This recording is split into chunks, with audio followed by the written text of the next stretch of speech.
अतिवृष्टीने नुकसान झालेल्या त्या गावांचा सर्वेक्षणात समावेश करा, अनिल गरकळ यांची मागणी।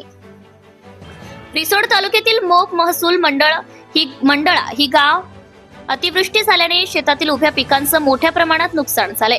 परिणामी येथील पीडित शेतकरी पुरते हवालदिल झाले आहेत। याची दखल संबंधित महसूल विभागाने घेत काही गावांचे पीक नुकसानीचे पंचनामे करून सहानुभूती जरी दाखवली असली तरी काही गावांना हेतुपुरस्पर वगळल्याने या संदर्भात शेतकऱ्यांच्या समस्या आमदार भावनाताई गवळी यांच्याकडे शिवसेना जिल्हा संघटक अनिल गरळकर यांनी मांडली आहे। आमदार गवळी यांनी महसूल विभागाला वंचित गावांचा नुकसानग्रस्त गावांमध्ये तात्काळ समावेश करण्यासंदर्भात नुकसानीचे सर्वेक्षण करण्याचं पत्राद्वारे आदेशित केलंय। रिसोड तालुक्यातील मोप महसूल मंडळातील मोप, चाकोली, मोरगव्हाणवाडी, कान्हेरी, बोरखेडी, पिपरखेडा अशा अनेक गावांचा दिनांक 22 व 23 जुलैला सुमारे 90 मिलीपेक्षा जास्त अतिवृष्टीने झाल्याने शेतीसह भात पिकांचं मोठ्या प्रमाणात नुकसान झालंय। परिणामी शेतकरी पुरते हतबल झाले। यांची दखल महसूल विभागाने घेत जिल्हा अधिकारी भुवनेश्वरी एस यांनीही काही भागांचा दौरा करीत पाहणी केली आहे आणि सर्वेक्षणात अतिवृष्टीने नुकसान झालेल्या शेतपिकांचं नुकसान पंचनामे करण्याचे त्वरित आदेशित केले।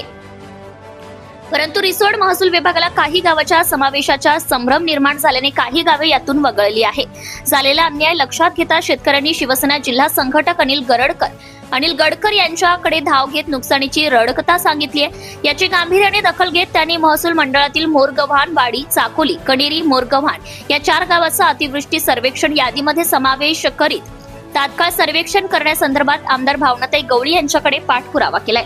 शेतकऱ्यावर होणारा अन्याय लक्षात घेता आमदार भावनाताई गवळी यांनी 4 गावांच्या अतिवृष्टीचे सर्वेक्षण करण्यासंदर्भात महसूल विभागाला पत्रव्यवहार करून समस्याला वाचा फोडली।